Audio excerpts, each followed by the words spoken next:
अस्सलाम वालेकुम। आज यौम इकबाल है और अल्लामा इकबाल साहब का यौम पैदाइश 9 नवंबर, और इस दिन एक बहुत ही अफसोसनाक वाक़या कोयटा में एक ख़ुदकुश धमाका हुआ। ख़ुदकुश बमबार ने एक धमाका किया जिसमें 27 लोग जाँ बहक हो गए और तकरीबन 47 ज़ख्मी हैं, और बहुत ही अफसोसनाक ये वाक़या हुआ है जिस पे पूरा मुल्क सोगवार है। और इसको कोऑर्डिनेट किया गया है कि यौम इकबाल वाले दिन हो, और BLA ने इसकी ज़िम्मेदारी ली है। बलूचिस्तान लिबरेशन आर्मी जो एक दहशतगर्द तंजीम है और जिसने ये किया है, और उसमें सिविलियन भी थे और मिलिट्री के कुछ लोग भी थे। तो बहुत ही अफसोसनाक ये वाक़या, आज दिन का आगाज़ इससे से हुआ है, लेकिन ज़ाहिर है इसके साथ साथ बहुत सारी सियासी यहाँ पे सरगर्मी भी चल रही है, अदबी सरगर्मी भी इस्लामाबाद में चल रही है। लेकिन हम इस वक्त बात करेंगे सियासत पे, और जो मैंने इस धमाके की बात की है, इस धमाके का एक लार्जर पर्सपेक्टिव भी है जो हम आज अपने एडिटोरियल में इसका जिक्र करेंगे, जिसमें हम बताएंगे कि जो ट्रंप के आने के बाद मोदी ने एक नई पोजीशन ली है और पाकिस्तान की क्रिकेट के बारे में जो उसने कहा है, और कश्मीर में जो कुछ हो रहा है उसका क्रिकेट पे और इन तमाम धमाकों से क्या ताल्लुक़ है, इस पर हम अपने एडिटोरियल में बात करेंगे। और हॉट इशू महाराज का होगा, अवाम के लिए टैक्स है लेकिन अशराफिया के लिए मराहत हैं। इसमें IMF ने कहा है कि मज़ीद टैक्स लगाने पड़ेंगे, जो रेवेन्यू में कमी हुई है उसको पूरा करने के लिए। इस पर हम बात करेंगे। हमें तारिक फजल चौधरी साहब ज्वाइन करेंगे जो MNA हैं पाकिस्तान मुस्लिम लीग नून के। और हमारी आज की टॉप स्टोरी होगी एहतजाज, ट्रंप या डील, क्या करे PTI, और PTI ये क्यों कर रही है। इन तीन चीज़ों में से कौन सी चीज़ चूज़ करेगी खान साहब की रिहाई के लिए, क्योंकि उनका एक मकसद है खान साहब की रिहाई। और इस दिन आज जैसे मैंने आपको बताया कि यौम इकबाल है, तो इस मौजू पे गुफ्तगू करने के लिए हमें ज्वाइन किया है वलीद इकबाल साहब ने, जो पोते हैं अल्लामा मोहम्मद इकबाल साहब के, शायर मशरिक और पाकिस्तान के आइडिया के खालिक।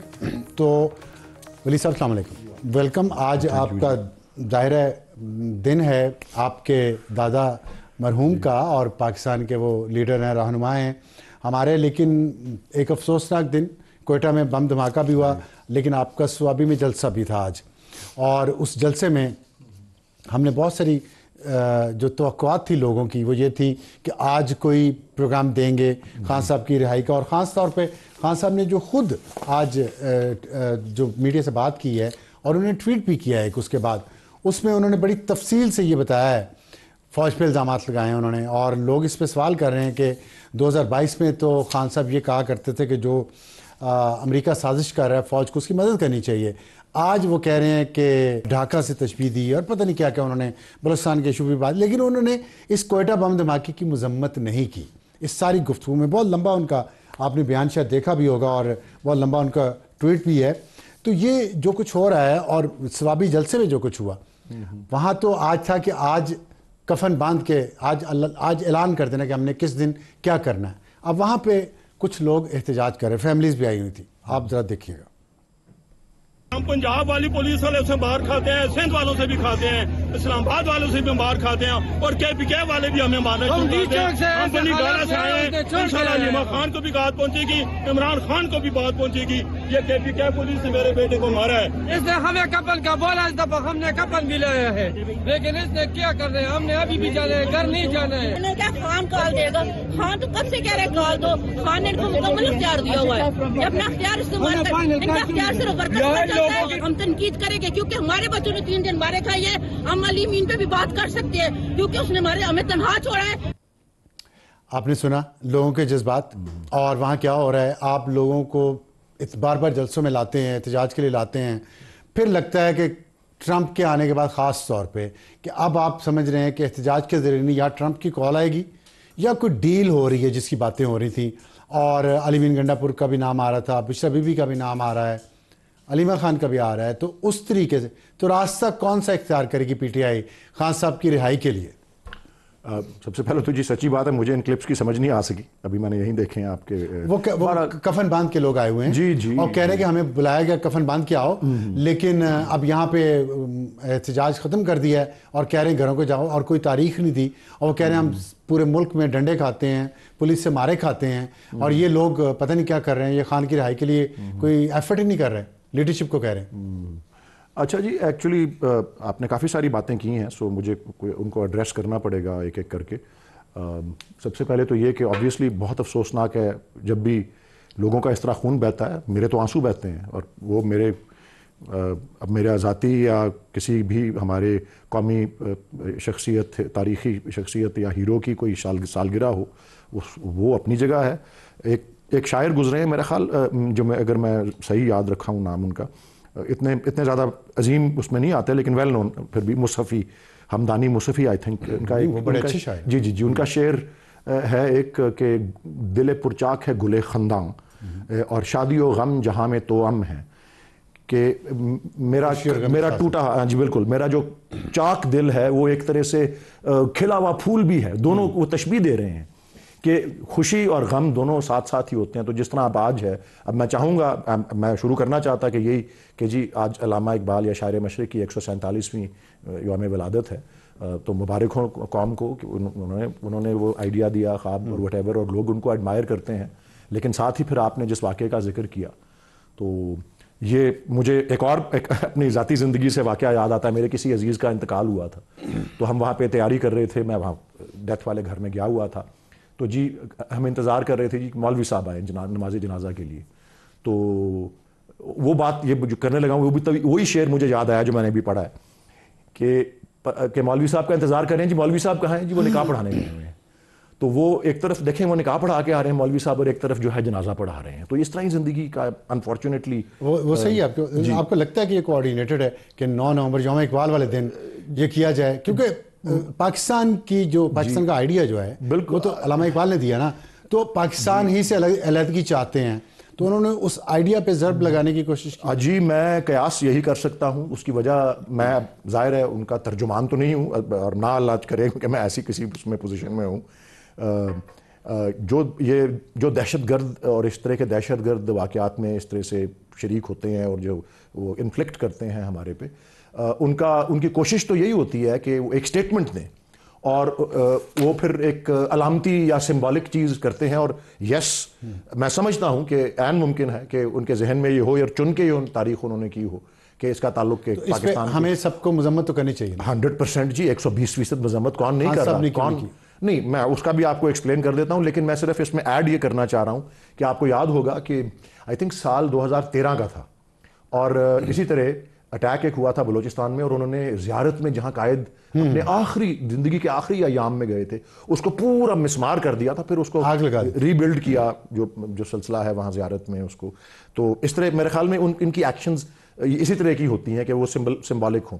अब ये खान साहब का ये तो मसला सारा है ही है। मैं हर बार जब भी टीवी पे आता हूँ मैं ये कहता हूँ कि ये सारा मसला जो हमारी पार्टी की उसमें भी लोग कहते हैं कि जी तकसीम है, ये है, वो है, आपकी स्टेटमेंट्स में, आपकी एक्शंस में, मसला है ही ये कि उनके तक चूंकि रसाई महदूद है, और ट्विटर तो वो चला नहीं सकते खुद, कोई और उनके बिहाफ पर ट्विटर चला। मीडिया से बात की उन्होंने, ये सारी बातें उन्होंने मीडिया से की हैं, फिर वो ट्वीट की शक्ल में भी आई हैं। मैं ये कह रहा हूँ मीडिया के लोग वहाँ मौजूद थे सारे। जी मैं अब इस बारे में कुछ कह तो नहीं सकता, लेकिन मैं सिर्फ ये कह रहा हूँ कि ये एक नॉर्मल सिचुएशन नहीं है as far as chairman Imran Khan is concerned. आप देखें एक शख्स जो हिरासत में है, जेल में है, वो उसकी कैफियत और वो, और जो डॉक्टर्स ने भी बताया, जो डॉक्टर्स ने भी बताया, तो इसलिए बात की उन्होंने, इसलिए ये सारे इश्यूज पे बात की। लेकिन ये एक गैर मामूली सिचुएशन है, इसलिए आप उसमें नॉर्मल सी एक्सपेक्ट करना थोड़ा सा गैर हकीकी है या हकीकत पसंदी नहीं है, अनरियलिस्टिक है। अब मैं आपको ये कॉल वाली बात या ये एहतजाज, ट्रंप या डील, किस तरीके से खान साहब को बाहर लाना मुनासिब है? एहतजाज और पाकिस्तान के अंदर से, और मैं तो समझता हूँ जी कि मेरे ख्याल में जिन्होंने इनको मुसलसल कैद में रखा हुआ है, और इसके बारे में अब देखें, किसी कोई फॉरेन गवर्नमेंट को बात करे वो एक अलग चीज़ है। इवन कांग्रेसमैन चले करें, वो उनका एक इस्तेकाक होता है, वो दूसरे मुल्कों के बारे में अगर कोई जमहूरी इख्तियार की पामाली हो रही हो, वो भी एक ज़रूर है, और उन्होंने किया है बिल्कुल। लेकिन जब यूनाइटेड नेशंस जैसा इदारा, और वो भी उनकी वो जो आर्बिट्री डिटेंशंस वाली कमेटी है, वो जब इस बात को सारा कुछ इतने महीने लगा के स्टडी करके एक जारी करे अपना एक जो है राय, जो जुलाई में, या हाँ जुलाई की 1 तारीख को गालिबन आई थी, कि ये आर्बिट्री ये डिटेंशन है और ये तो फिर मेरे ख्याल में जो ये कर रहे हैं उनको चाहिए सबसे पहले तो उनको ये होश के नाखून लेने चाहिए कि उनको रिलीज कर दिया जाए। लेकिन yes it will be done internally, लेकिन इसका ना कोई इसमें मैं आपको आउट ऑफ क्वेश्चन जो बातें बता सकता हूं वो ये है कि कोई हमारी और किसी की इनफरादी राय अपनी जगह पर हो, कोई हमारी पार्टी की ना कोई ऐसा ऐलान है, ना कोई ऐसी पॉलिसी, ना कोई ऐसा स्टेटमेंट आया है कि हम किसी दूसरे मुल्क के किसी लोगों के इंडिविजुअल हम उनको मुबारकबाद दे रहे हैं, हम उनसे तवक्को कर रहे हैं कि वो जमहूरियत के, क्योंकि अगर आलम बरदार बनता है जो मुल्क और जिसकी हुकूमत वो जरूर करे। जुल्फिकार बुखारी ने कहा है, ठीक है, मोहम्मद खान ने कहा है, सबने कहा है कि ट्रंप जो है, मैंने तो नहीं कहा ना जी, मुझसे तो आप नहीं पूछ सकते। हाँ ठीक है, लेकिन आपकी पार्टी और हमारी पार्टी की पार्टी कोशिश, हमारी आपकी पार्टी डिजिटल मीडिया पे चलती है, किसी ऑफिशियल डिजिटल मीडिया देख लें, कोई उसमें सबसे ज्यादा जो इस वक्त है ना जोश इस बात पे है कि ट्रंप आ गया, खान बाहर आएगा। उसकी एक और वजह भी है और वो ये है, ठीक है, लोगों ने अपनी तरफ से कोई उम्मीद इस तरह की लगाई होगी, देखें लोगों की इनफरादी राय को तो कोई कंट्रोल नहीं नहीं, लेकिन लीडरशिप अफेक्ट हो रही है उस राय से। नहीं, मैं आपको शेयर कर देता हूं, मैं शहबाज गिल का मैं आपको बताता हूं, जुल्फिकार बुखारी का मैंने आपको बताया। मैं देखें उसमें से वो बेहतर है कि वो खुद आके आपसे राब्ता उनसे करें, आप उनको शो करें यहाँ पे अपने प्रोग्राम में। नहीं, they are managing the international, आपने अभी यूनाइटेड नेशन की बात नहीं उन्होंने किया, ये लोग कर रहे हैं ना यूनाइटेड नेशंस में, तो ये बात कर रहे हैं जिन्होंने यूनाइटेड नेशंस में ये सारी चीजें ऑर्गेनाइज की हैं, जो आई है उनकी स्टेटमेंट या कांग्रेसमैन से या ब्रिटिश एमपी से, वही लोग ये कह रहे हैं कि ट्रंप आएगा और खान को छुड़ाएगा। नहीं, ये है मेरे ख्याल में ऐसी। और मैं आपको इतना भी बता दूं, ये आपने जितने जब से इलेक्ट हुए हैं डोनाल्ड ट्रंप, आपने भी माहिरीन से राय ली होगी। मैं तो बदकिस्मती से, और इसका मैं और मेरी पार्टी हम नहीं जिम्मा लेते, क्योंकि हमें तो 2-3 साल मिले, हमने अपने मुल्क को इतना कमज़ोर बना लिया है, इतना गिरा लिया है बैनुल-अक़वामी जो है उसमें एक कम्युनिटी के अंदर, कि हमारी तो इतनी अहमियत ही नहीं है कि इस तरह की कोई हम तो लोग ये बातें, जितने माहिरीन आए, पॉलिटिकल लोगों को छोड़ दें, माहिरीन तो कह रहे हैं कि पाकिस्तान की इतनी अहमियत ही नहीं है। लेकिन ये हम समझते हैं कि ज़रूर हमारा हक है कि हम हर अपील करें हर इदारे से, हर गवर्नमेंट से जो पाकिस्तान के साथ डील करती है, कि जी आप अगर जमहूरियत और जमहूरी अक़दार के अलमबरदार हैं तो आप अपनी पॉलिसी में इसको जरूर मद्देनजर रखें कि पाकिस्तान के अंदर हो क्या रहा है। और वो अगर मैं आपको अब इस प्रोग्राम में बयान करना शुरू कर दूं, बशमूल इमरान खान की गैर कानूनी हिरासत के, तो फहरिस्त बहुत लंबी हो जाएगी। ठीक है, मैं आपको बहुत लंबी हो जाएगी कि लीडरशिप जो मैसेज। बहरहाल एक सेकंड जी, आपके सवाल का जवाब मैं शॉर्ट आंसर दे देता हूं। No deal, no foreign government के कहने पे या किसी ट्रंप के कहने पे बिल्कुल, बट इंडिजिनस जो होगा वो हम यहां, और यहां पे हमारा एहतजाज जारी रहेगा, हमारी मुजाहमत, हमारी resistance peaceful and unarmoured.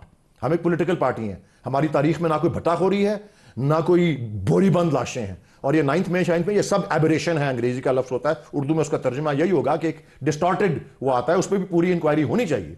Yes, violence की मैं पूरी मजम्मत करता हूं जो जिन्होंने किया, ठीक है, लेकिन वो हमारे ऊपर गलत इल्जाम है जो कि एक पार्टी पॉलिसी की आपने कहा सिर्फ एहतजाज के जरिए, एहतजाज एंड यस इंटरनल प्रेशर, कानूनी और अदालती रास्ता जी, कानूनी और अदालती रास्ता नहीं, कानूनी और अदालती रास्ता जी देखें आपके सामने है जो 26वीं तरमीम के बाद जो कैफियत है और जिस तरह से वो मंजूर कराई गई और जो उसका मतन है, अब आप उसके भी आप हर, और उसके बाद फिर जो कानून साजी हुई सर्विसेज के अपना टेन्योर्स के बारे में और फिर हाई कोर्ट सुप्रीम कोर्ट के जजेस के बारे में, इसके बारे में भी मुझे कुछ कहने की जरूरत नहीं है। पूरे माहिरीन की राय हर तरफ से आ रही है इसका क्या, और ये मतलब आप अशरफ जहांगीर काजी साहब का इतना लंबा तफसीली आर्टिकल है, जाहिद हुसैन साहब ने क्या लिखा है 2-3 दिन पहले, आप देख रहे हैं ना कि डेमोक्रेसी का जनाजा निकल रहा है। ठीक है, वो तो पूरी दुनिया में निकल रहा है। हाँ, लेकिन मुझे एक चीज आपसे पूछनी है, देखिए मैं हाँ जी, बावजूद इसके मैं कह रहा हूं कि जी किसी कानूनी ऑप्शन को हम सरेंडर नहीं करेंगे, हम कर रहे हैं। तो खान साहब की हद तक यस,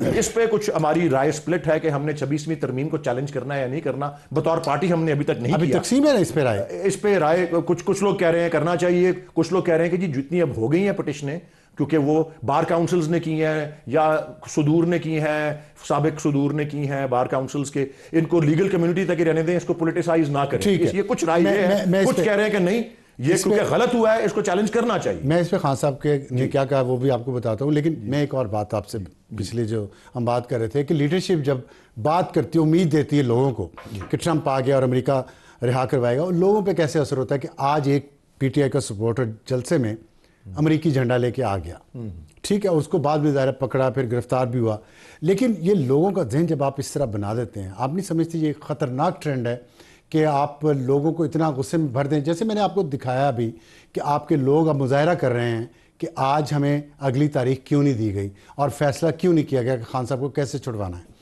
और खान साहब ने भी ये कहा, 26वीं तरमीम की आपने बात की, खान साहब ने कहा 26वीं तरमीम के खिलाफ आज हम इस जलसे में अनाउंस करेंगे। उन्होंने मीडिया से बात की। जी ठीक है, नहीं हुआ कुछ भी, कोई तहरीक नहीं चला रहे आप? नहीं, देखें अभी जो है एक जो आज ऐलान हुआ है वो यही है कि फाइनल कॉल दी जाएगी खान साहब की तरफ से ही, वो फाइनल कॉल होगी। ये गंडापुर साहब ने आज कहा है, आपने भी देखा होगा जी। और ये है कि नवंबर के महीने के अंदर अंदर ही होगी। सो आज 9 तारीख है, 21 दिन और हैं इस महीने के, इन 21 दिनों के अंदर ही कोई तारीख होगी, यही मैं कह सकता हूँ। जाहिर है क्योंकि ये सारा कुछ पब्लिक में है और वो फैसला कुन है। आज कारकुनान से हलफ भी लिया गया है कि जी अब जब तक ये नहीं वो रिहा होंगे हम घर नहीं जाएंगे, हमारी लाश जाएगी घर लेकिन हम नहीं जाएंगे। अच्छा, एक आप कानूनदान हैं जी, और अल्लामा इकबाल भी ज़ाहिर है एक कानूनदान भी थे, आपकी पूरे ख़ानदान में आपकी वालदा भी जज रही हैं।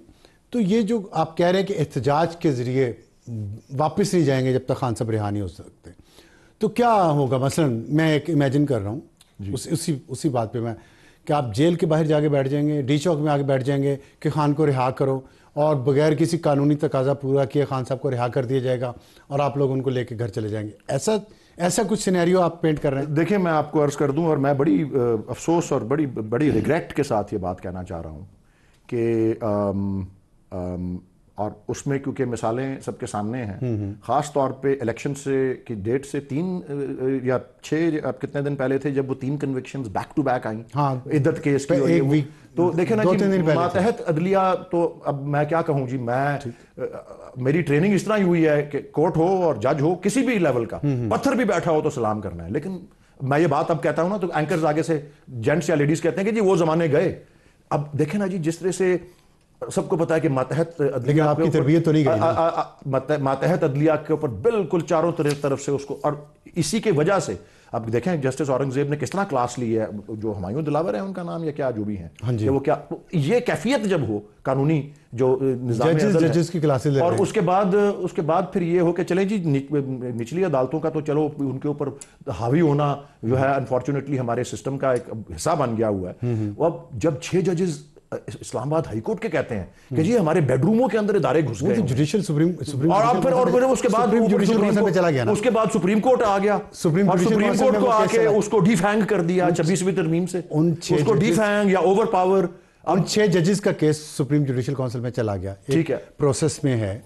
मेरा सवाल ये था कि क्या जेल के बाहर आके क्राउड बैठ जाएगा या डी चौक में बैठ जाएगा कि जेल का फाटक खोलो और खान को रिहा करो, और रिहा करेंगे आप चले जाएंगे, कोई कानूनी तकाजे पूरे की, ऐसा है? नहीं, मैं सिर्फ जानना चाहता हूँ। नहीं, मेरे ख्याल में इस तरह की कोई चीज़ तो नहीं है, लेकिन बात यह है कि जब एक मैस मोबिलाइजेशन होती है, और मैस मोबिलाइजेशन, और मैं अपने अल्फाज गौर से सोच के चुनना चाह रहा हूँ, ठीक है, मैस मोबिलाइजेशन का scale not any other element, ठीक, अगर वो हो जो श्रीलंका में हुआ या जो बांग्लादेश में हुआ, मतलब लोग पीएम हाउस में घुस नहीं, स्केल उसका स्केल ये है, मैं ये वहां ये घुसे हैं ना, नहीं वो मैं कोई और एलिमेंट नहीं कह रहा, जब उसका स्केल जब ये हो जाए, जब उसकी क्रिटिकल मास इतना हो जाए, ठीक है, तो फिर उसके कॉन्सिक्वेंसेज जो होते हैं वो फिर गवर्नमेंट एंड ऑफिस और दीगर जो गवर्नमेंट एंड ऑफिस को प्रॉप अप कर रहे हो उनको भी समझ आ जाती है कि जी ये अब दिन गिनती के ही है। लेकिन again no violence, no arson, no looting, लेकिन मॉब के इन दोनों के जिन मुल्कों के मिसाल दिए वहां दोनों में वायलेंस और वायलेंस के बगैर अदम तशद्दुद के साथ आप मॉब जस्टिस को प्रमोट कर रहे हैं। Not mob justice, peaceful protest का, नहीं लोग बाहर आ गए पीसफुल, कल मैं कोई जुर्म करूं, लोग मेरे लिए बाहर आ जाए, बैठ जाए आके, तो छोड़ दिया जाएगा? नहीं, ये आपका जो आपने जिस तरह से उसको फ्रेम किया है ना, मैं उससे इख्तलाफ करता हूं। आपने अगर कोई जुर्म किया हो तो आप उसको जुर्म की सजा के मुस्तहक हैं, जब किसी ने कोई जुर्म ना किया हो और उसको नाजायज रखा हो तो वो फिर बात और होती है, ठीक है, और इसके लिए एहतजाज करना भी जायज है। और जब एक बड़े पैमाने पे एक मकाम पर, ठीक, ये नहीं मैं कह रहा कि अडियाला के बाहर, लेकिन एक मकाम पर, और खासतौर पर आपके दारुल हुकूमत के अंदर एक बहुत बड़ी मैस जो है उससे जिंदगी यहाँ पे नहीं, लेकिन वो उसका मैसेज फिर और होता है कुछ, और अच्छा, ठीक है उससे। लेकिन एक बात बताएं, एहतजाज तो ज़ाहिर जमहूरी हक है, बिल्कुल जी, ठीक है, तो ये जब केपी में हुआ 1 लाख टीचर्स को आप लोगों ने सस्पेंड कर दिया, आपकी हुकूमत ने उनको मारा जी, तशद्दुद के जिसके आप खिलाफ हैं, मैं जी इसलिए कह रहा हूँ, मैं सुन रहा हूँ बात, मैं उसको एक्नॉलेज नहीं कर रहा, लेकिन मैं सुन रहा हूँ। आपके खिलाफ तशद्दुद होता है तो आप उसे बुरा कहते हैं, हम भी बुरा कहते हैं। खुद आपकी हुकूमत उन टीचर्स पे तशद्दुद कर रही है, उनकी सैलरीज जितने दिनों में वो एहतजाज करेंगे उतने दिनों की सैलरी काट ली गई। लेकिन उसके बरक्स कुछ सरकारी मुलाजमीन जो जुलूस के साथ यहाँ आते हैं या पार्टिसिपेट करते हैं, फायरिंग करते हैं, आंसू गैस के गोले फेंकते हैं, गलेलों से लड़ते हैं, डंडों से लड़ते हैं, मुबैना तौर वो गिरफ्तार हुए। नहीं, वो गिरफ्तार हुए, जमानते हुई वापस गए, उनकी तरक्की की गई, उनको बोनस दिया गया, इनाम दिया गया। तो ये दो आप खैबर पख्तूनख्वा बनाए हुए हैं आपने अलग अलग लोगों के लिए, 26,000 स्कूल वहां बंद हैं, ये फैक्ट है। तो खुद तो आपको मॉडल पहले पेश वैसे नहीं, ये दुनिया फिर आप डिमांड करें वफाक से। ऐसे जो सर्विसेज जो होती हैं, तालीम हो या दीगर जिस तरह आपके क्लरिकल स्टाफ होते हैं या government official, not officials, government का जो क्लरिकल स्टाफ होता है, इनके एहतजाज हर दुनिया के हर मुल्क में होते हैं। जब उनकी कोई डिमांड्स होती हैं कि जी क्या कहते हैं, कॉस्ट ऑफ लिविंग बहुत बढ़ गई है और हमारी तनख्वाहें बहुत कम हैं, तो ये स्ट्राइक्स इस तरह की दुनिया भर में, या वो जो सिलसिला होता है एयरलाइंस वाले, ये जो रेलवेज वाले, ये सब करते हैं। तो ये इट्स अ पार्ट ऑफ तशद्दुद नहीं होना चाहिए। नहीं, तशद्दुद नहीं होना चाहिए। नहीं हुआ, तनख्वाहें कट रही हैं, सस्पेंड कर दिया। देखें, अब जब हमारी को बारी आती है, मुझे आप ये सवाल कर रहे हैं, हमारी को बारी आती है कि जी आपको कानूनी रास्ता नहीं इख्तियार करेंगे। अगर किसी को गलत प्रमोट किया गया है, अगर किसी को गलत जो है उसकी सस्पेंड किए हैं, अदालतों के दरवाजे खुले हैं, वो अदालती रास्ता नहीं इख्तियार करना चाहिए। आप खुद भी ये करें ना, उनको हम तो कर रहे हैं, हम तो कह रहे हैं, हम कोई ऑप्शन नहीं छोड़ेंगे। एहतजाज सिर्फ नहीं, आपको अदालती निजाम पे भरोसा नहीं है। भरोसा नहीं है, लेकिन इसका ये भी नहीं है। नहीं, अदालती निजाम पे भरोसा, दोनों के लिए रूल्स एक होने चाहिए। मैं आपकी बात को करेक्ट करना चाह रहा हूं। यस, मैंने कहा है हमें अदालती निजाम पर भरोसा नहीं है, और जो थोड़ा बहुत था भी वो भी 26वीं तरमीम से तबाह बर्बाद कर दिया है। लेकिन मैंने ये नहीं कहा कि हम उस ऑप्शन को अवेल नहीं करेंगे, हम हर ऑप्शन को अवेल करेंगे, क्योंकि अगर आप कोई चीज ट्राई ना करें तो फिर तो आपके नाकामी का परसेंटेज 100 होता है। ब्रेक लेना मुझे। हाँ, और बहुत शुक्रिया हमसे बात करने का, बहुत अच्छी आपसे गुफ्तगू हुई। और वक्त ब्रेक का, ब्रेक के बाद आएंगे हॉट इशू, अवाम के लिए टैक्स, अशराफिया के लिए इमरान। एक ब्रेक के बाद प्रोग्राम में दोबारा खुश आमदीद। और वक्त हुआ हमारे हॉट इशू का, जो अवाम के लिए टैक्स और अवाम के बोझ में इजाफा है, लेकिन अशराफिया के लिए मराहत जारी हैं, और जो सियासी सूरत हाल है उस पर बात करेंगे। और बलूचिस्तान का इशू जो बहुत ही अफसोसनाक आज वाक़या हुआ, वहाँ पे खुदकुश बम के धमाके में 27 लोग जाँ बाग हुए और 47 ज़ख्मी हैं। रेलवे स्टेशन पर यह धमाका हुआ, और इसका क्या ताल्लुक़ है पाकिस्तान की क्रिकेट से और मोदी से और ट्रंप के आने से, इस पर हम बात करेंगे अपने एडिटोरियल में। लेकिन इस वक्त हम बात कर रहे हैं हॉट इशू जो है आज का, अवाम के लिए टैक्स, अशराफिया के लिए मुराद। हमारे मेहमान हैं तारिक फजल चौधरी, MNA हैं पाकिस्तान मुस्लिम लीग नून के, और चीफ विप हैं हुकूमत के। तारिक साहब, एक तो ये है कि मिनी बजट सुना फिर आ रहा है, एक तरफ आप बिजली के बिलों में कमी के लिए आपने एक पैकेज का ऐलान किया सर्दियों के लिए, जो मेरा ख्याल अगले महीने से शायद शुरू होगा, दिसंबर से, अभी उसमें 1 महीना है। और दूसरा, लेकिन दूसरी तरफ IMF के जो टारगेट थे उसमें आप रेवेन्यू उतना इकट्ठा नहीं कर सके, और पंजाब ने अपने खर्चे से ज़्यादा कर लिए जितना उनको दिया गया था। तो इसका बोझ अब आप आवाम पे डालेंगे मिनी बजट के ज़रिए? बिस्मिल्लाहिर्रहमानिर्रहीम। साहब, अवाम मैं नहीं समझता कि इस काबिल है कि मज़ीद उन पर कोई बोझ डाला जा सके, और हम चूँकि अवाम किसी काबिल भी नहीं, बराह रास्त अवाम से मुंसलिक हैं और रोज़ाना की बुनियादों के ऊपर जो है वो अवाम में होते हैं, तो लिहाजा जिन मुश्किल हालात से पाकिस्तान की अवाम गुजर रहे हैं उनसे हम बाखबर हैं। हमारी पूरी कोशिश है, जिस तरह कि आपने अभी बिजली के रिलीफ पैकेज की बात की, कि और भी ऐसे पैकेजेस लाए जाएँ, ऐसी मराहत लाई जाएँ और वो अवाम के लिए हों। ये अशराफिया के लिए कुछ लेके आने का दूर दूर तक कोई प्लान नहीं है। तो ये सारी शॉर्टफॉल कैसे दूर करेंगे फिर? नहीं, इसके देखिए तरीक़ाकार जो है हमारे मौशी माहिरीन ही कर सकते हैं। ज़ाहिर है ये ये टैक्स जो टैक्स दे रहे हैं ऑलरेडी तनख्वाहदार तबका, उस पर और बोझ डाल दो। तनख्वाहदार तबका जो है, मैं दोबारा वही बात कहूँगा कि जो हमारे लो सैलरीड क्लास हैं उनसे मज़ीद टैक्स लिया जाना नामुनासिब है। मैं बड़े वाज़ेह अंदाज से ये बात कह रहा हूँ। नामुनासिब है, लेकिन हुकूमत लेगी तो सही ना? नहीं, मेरा नहीं ख्याल। अब इस पर हम जितना भी वो कर लें, मैं नहीं समझता कि वो बात कार्ड्स के ऊपर है। ठीक है, ये अच्छी बात आपने की। आप कह रहे हैं कि तनख्वाहदार तबके पे मजीद टैक्स नहीं लगाया जाएगा, ना वो बर्दाश्त कर सकते हैं, ना ऐसी कोई बात गवर्नमेंट के प्लान में है। ये बाकी हमारे बड़ी अच्छी खबर दी है। बाकी हमारे जो माशी माहिरीन हैं उन्होंने जो मैशत के इंडिकेटर्स निकालेंगे, उन्होंने मैशत के जो इंडिकेटर्स अभी हालिया मीटिंग भी जो हमारी प्राइम मिनिस्टर साहब हेड कर रहे थे, और उसमें जो हमारे वज़ीर ख़ज़ाना हैं जो इंडिकेटर वो बता रहे थे वो खासे हौसला अफजा थे, और इंशाअल्लाह ताला मुझे पूरी उम्मीद है। देखिए अब बात ये है कि जो IMF को गई है ना डायरेक्शन भी IMF को जो तजवीज़, सॉरी मैं आपको इंटरप्ट कर रहा हूँ, IMF को जो गई है तजवीज़ कि हम ये 130 अरब रुपए का शॉर्टफॉल कहाँ से पूरा करेंगे, उसमें ये कहा गया कि हम टैक्स लगाएंगे मज़ीद। देखिए मैं आपको अर्ज़ करता हूँ जी, IMF के साथ हमारा एक बेहतरीन कामयाब प्रोग्राम चल रहा है और ये आइंदा भी चलेगा इंशाल्लाह। मैंने तफसील तो नहीं आपको बताई कि उस मीटिंग में क्या क्या बातें हुई हैं, लेकिन उसमें कोई मायूसी वाली बात नहीं थी। जो प्राइम मिनिस्टर को वज़ीर ख़ज़ाना ब्रीफ कर रहे थे उसमें कोई अवाम को टैक्स लगाने वाली बात नहीं थी, और उसमें जो फ्यूचरिस्टिक प्लान थे वो कोई अवाम को खुदा न खास्ता तकलीफ़ में डालने वाले नहीं बल्कि बेहतरी वाले थे। वो आ जाएंगे आगे इंशाल्लाह। लेकिन देखिए मैं आपको एक बात बताऊँ, आप ये देखें, बिल्कुल मुख्तसर से मैं आपके सामने मवाज़ना रखता हूँ कि इस वक्त मुल्क को मुआशी तौर पर मुस्तहकम करने की बातें कौन कौन सी पार्टियाँ कर रही हैं, मुश्किलात से निकालने की बातें कौन कौन सी पार्टियाँ कर रही हैं, पाकिस्तान को डिफ़ॉल्ट से बचाने की बातें पहले कौन करती रही हैं, आज कौन कर रही हैं, मुल्क में इंतशार फैलाने वाली जमातें कौन सी हैं, वो भी आप ज़रा देख लेना कि आज मुल्क में जो एक डिवाइड है, क्या ये होना नहीं चाहिए जिस तरह आप ये कंसर्न का 6 दफ़ा 7 दफ़ा आपने एक बात कंसर्न है ना, और अपना ज़ाती नहीं है आपका, ज़ाहिर है अवाम का कंसर्न है। क्या सारी सियासी जमातों को बैठ के एक टेबल पे 2, 4, 6, 10 घंटे के लिए बात नहीं करनी चाहिए, बात नहीं करनी चाहिए कि पाकिस्तान को कैसे आगे लेके जाना है। तो मौलाना फजल रहमान साहब ने आपको कैसे हमने निकलना है, 26वीं तरमीम से पहले तजवीज़ दी थी ना कि खान साहब को रिहा करें, बनी गाला पहुंचाएं और उनको जलसों वगैरह से खिताब करने की इजाज़त दें, एक बेहतरी आ जाती। खान साहब को रिहा आपके वज़ीर आज़म साहब ने मुखालफत। मैं अर्ज़ करता हूँ कि प्राइम मिनिस्टर के एग्जेक्टिव ऑर्डर के ऊपर इमरान खान को रिहा नहीं किया जा सकता। प्रोसिक्यूशन अगर कंटेस्ट ना करे अदालत में उनकी ज़मानत के खिलाफ जो उनकी तो हो सकती थी, तरीकाकार जो भी होगा अदालत से निकलेगा।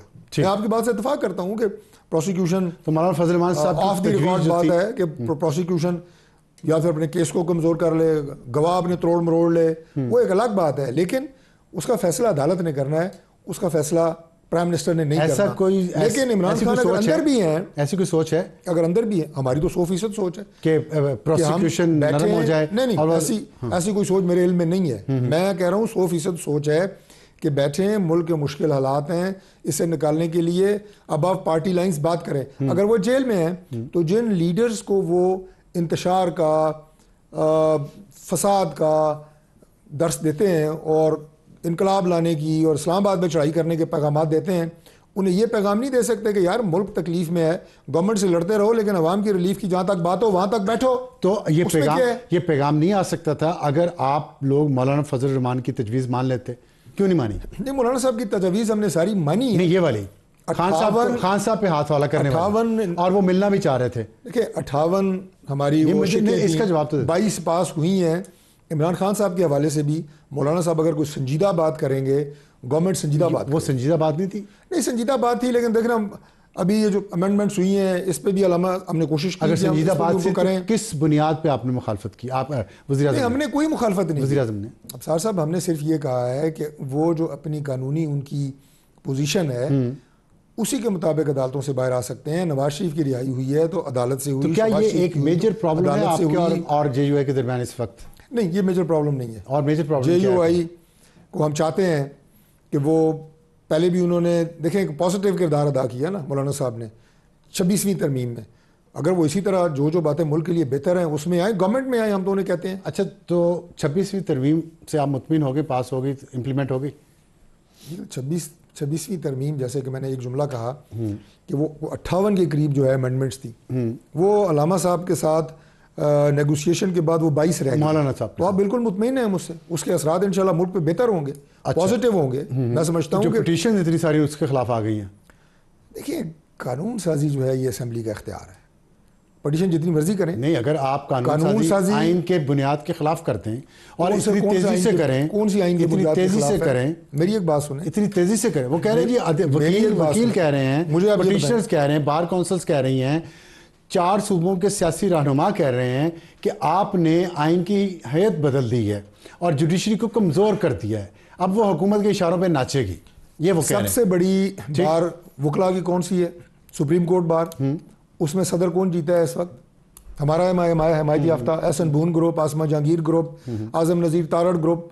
तो इसका मतलब है कि वकला ने इस रेफरेंडम में हमारा साथ दिया है, हमारी सोच और फिक्र का साथ दिया है, वरना हामिद खान और इमरान खान का हिमायत याफ्ता बंदा जीता था। मेरा सवाल था पिटीशन, मैं तहरीक की बात नहीं कर रहा। नहीं, पिटीशन मैं वकील तो नहीं हूँ, लेकिन कानून जो असेंबली ने बनाया है, कोई अदालत को इख्तियार नहीं है कि उसे उड़ाए, वरना फिर मुतमईन है वरना पार्लियामेंट बंद कर दें, क्या फायदा है? इस वक्त के आप रोल से मुतमईन है? बिल्कुल मुतमईन है। और मैं समझता हूँ कि क्या इसीलिए इतना ज्यादा मराहत में इजाफा किया गया है परसों? मैं समझता हूँ कि जो इनाम दिया गया, कॉन्स्टिट्यूशनल क्या किया सुप्रीम कोर्ट ने, उसे इनाम दिया गया है? ये कुछ भी नहीं किया। रोल उनका ठीक है। अभी तो कोई बेंच भी नहीं बने, अभी तो कोई केस भी नहीं लगा। लेकिन देखिए, पांच चीजें होती हैं, इन द पाइपलाइन होती हैं ना, इन द पाइपलाइन होती हैं।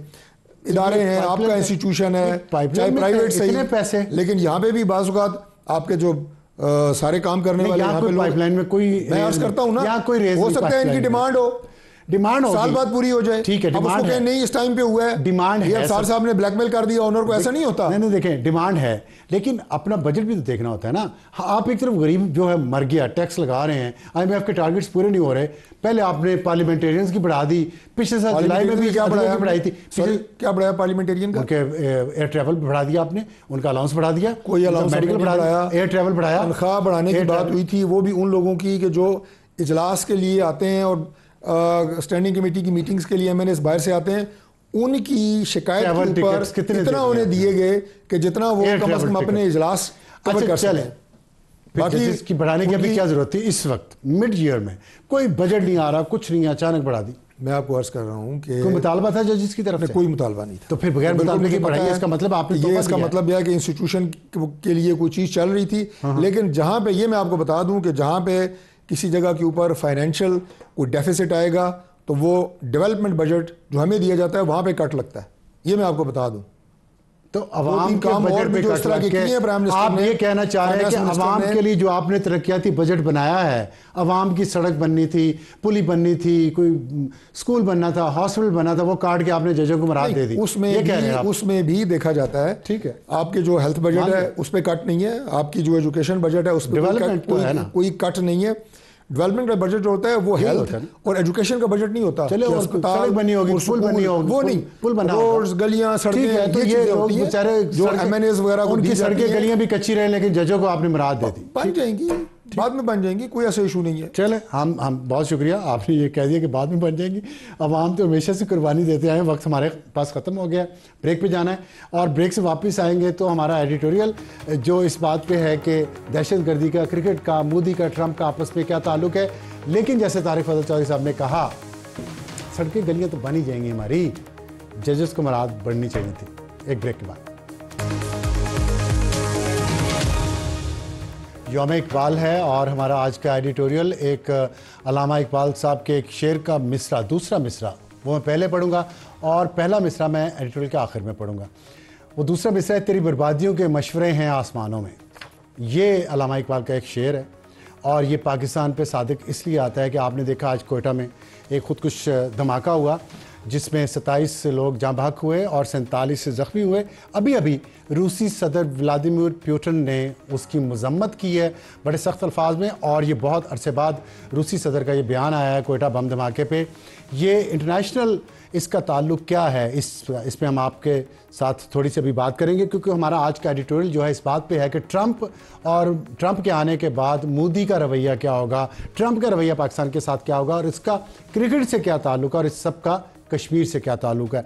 आपको अगर थोड़ा सा मैं माजी में जल्दी से बता दूँ तो चैम्पियंस ट्रॉफी 1996 में आखिरी दफ़ा पाकिस्तान में हुई थी, उसके बाद अब 2025 में पाकिस्तान में होनी थी, लेकिन इंडिया ने इनकार कर दिया। BCCI ने ICC को ऑफिशियली आज बता दिया है कि हम पाकिस्तान में नहीं खेलेंगे और बुनियाद बनाई गई है सिक्योरिटी खदशात। लेकिन ये सिक्योरिटी खदशात का जो साइकिल है, ये जो स्पाइरल अप हुआ है अचानक, इसकी मैं आपको थोड़ी सी डिटेल बताना चाहता हूँ कि पिछले कुछ दिनों में क्या क्या हुआ है। तो मैं आपको बता रहा था कि 2024 में, अब 25 में ये होनी थी पाकिस्तान में 1996 के बाद, लेकिन इंडिया को ये भी मंजूर नहीं है।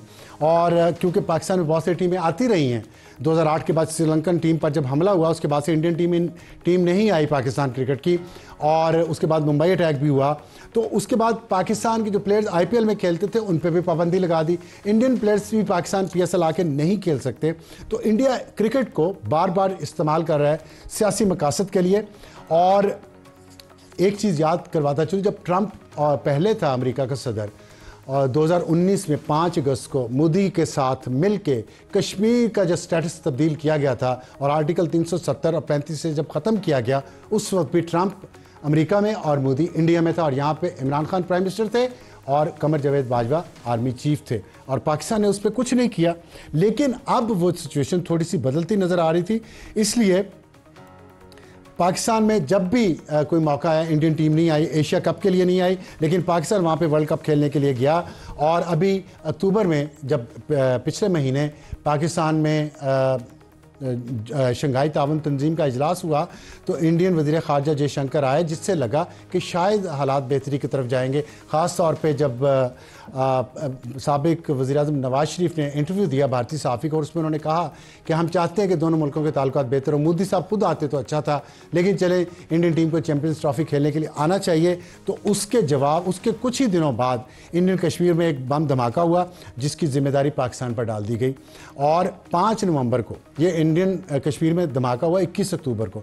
5 नवंबर को ट्रंप अमेरिकी इलेक्शन जीत गए और 6 नवंबर को कश्मीर की मकबूजा कश्मीर की जो असेंबली है उसने ये करारदाद पास की उमर अब्दुल्ला की क़यादत में कि आर्टिकल 370 को बहाल किया जाए। वहाँ की जो स्टेट असेंबली है उसकी मंजूरी के बगैर आर्टिकल 370 को ख़त्म नहीं किया जा सकता। उन्होंने ये कहा, जिस पे फ़ौरन मोदी ने ये बयान दिया कोई भी दीवार जो है अब इसको गिराई नहीं जा सकती 370 की दीवार किसी भी सूरत में।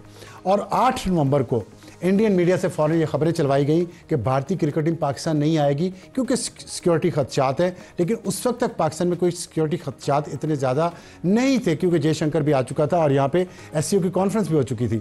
अचानक 9 नवंबर को कोयटा रेलवे स्टेशन पर धमाका हुआ जो इंटरनेशनल न्यूज़ बनी और जिस पर आप देख रहे हैं पूरी दुनिया की इस वक्त नज़रें हैं। और इंडियन मीडिया ने फ़ौरन शोर मचा दिया कि पाकिस्तान टीम ना भेजने का मोदी का फ़ैसला बिल्कुल दुरुस्त था और ये मीडिया जो है ये मोदी का गोदी मीडिया कहलाता है इंडिया का। तो उन्होंने ये एक मुहिम चला दी और 9 नवंबर को आज ही यानी कि इंडिया ने ICC को बाकायदा आगाह कर दिया है कि हम ये पाकिस्तान हमारी टीम नहीं आएगी तो कहीं और मैच करवाए जाएं, जिस पे अतात आरड़ वज़ीर इत्तलात ने कहा है कि भारत खेलना चाहता है तो 100 मरतबा आए, हम कभी किसी की खातिर क्रिकेट और नहीं करवाएंगे। ये देखेंगे इस पर। तो शेर ये था जिसको मुकम्मल करना है, वतन की फ़िक्र कर नादां मुसीबत आने वाली है। और बाब इख्तियार के लिए ये हो सकता है इतने सादा ना हो लेकिन सिचुएशन बहुत ख़राब है।